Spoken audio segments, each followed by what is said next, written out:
ஓம் சாய்ராம். சாய் உறவுகளுக்கு அன்பு வணக்கம். அன்பு குழந்தையே, ஒரு மிகப்பெரிய வெற்றிகரமான மங்களகரமான செய்தியை உனக்காக கொண்டு வந்துள்ளேன். அதை மகிழ்ச்சியாக பெற்றுக்கொள். உன் வாழ்வில் மாற்றங்களை ஏற்படுத்தப் போகிறேன். என் வாழ்க்கையில் நடக்காதது என நினைத்து வருந்திய காரியத்தை உன் அப்பா உனக்காக தரப்போகிறேன். அதை பெற்றுக்கொண்டு மகிழ்ச்சியாக இரு. உன்னை ஊரே போற்றும் நாள் வெகு தொலைவில் இல்லை. ஆனந்தம் பொங்க வாழப் போகிறாய். இனிமேல் உன்னை அழவிட மாட்டேன். உனக்கு நல்லதொரு எதிர்காலம் உருவாக்கி தருகிறேன். நீ என்னிடம் எது கேட்டாலும் அது உனக்கு கிடைக்கப் போகிறது. நீ விரும்பியபடி விரைவில் ஒரு நிரந்தர இடத்தில் உன்னை அமர வைக்கப் போகிறேன். உனது திறமைகள் வெளிப்படும் நேரம் இது. உன்னை வெறுத்தார்களோ அவர்கள் வியக்கும் வண்ணம் தத்தளித்த உன்னை என் கரம் கொடுத்து இழுத்து வந்து இருக்கிறேன்.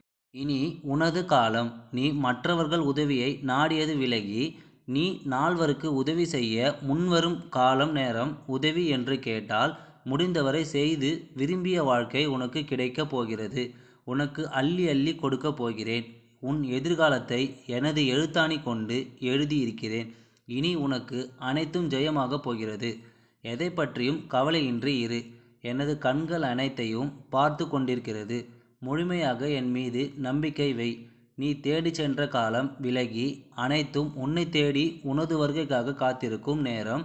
கவலைகளுக்கு என்றும் இடம் தராது. மனம் தளராமல் இரு. உனக்காக நான் எனது கோவிலில் காத்து கொண்டிருக்கிறேன். உனது வரவை எதிர்பார்த்து காத்திருக்கிறேன். விரைந்து வா. எனக்கு வேண்டியதை எடுத்து கொண்டு வா. உன்னை ஏளனமாக பேசியவர்கள் முன்னிலையில் கொடியாய் நீ உயர்ந்து நிற்கப் போகின்றான் என்பது போல நானும் ஆசீர்வாதமும் அன்பும் எப்போதும் உனக்கும் உண்டு. உன் கண்ணீரை துடைக்க உன் கண்களில் இருந்து கண்ணீர் வழியக்கூடாது. இது நீ உயிராய் நினைக்கும் உன் தாய் தெய்வம், உன் தாய் அப்பா, உன் தாயின் நிச்சயம். வாழ்வில் நீ சந்தோஷமாய் காவாய். நிச்சயமாக எல்லா செல்வ வளங்களையும் பெற்று சீரும் சிறப்புமாய் சுகமாய் நிம்மதியுடன் மனநிறைவான வாழ்க்கையை வாழப்போகிறாய். ஒரு கஷ்டமான நிலையை சந்திக்கும் போது மனமுடைந்து போக வேண்டாம். பொறுமையுடன் என்ன நடக்கிறது என்பதை கவனித்த வண்ணம் இரு.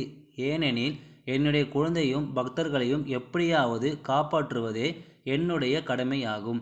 யாரேனும் நூற்றுக்கணக்கான விஷயங்களை உனக்கு எதிராக கூறட்டும். எந்த விதத்திலும் அவர்களுக்கு பதிலளிக்காத இவ்வாறான விஷயங்களை எப்போதும் சகித்து கொண்டு இரு. ஆனால் நிச்சயம் உன் வாழ்க்கையில் மகிழ்ச்சி மிக விரைவில் அடைந்தே தீருவாய். ஓம் சாய்ராம். நன்றி, வணக்கம்.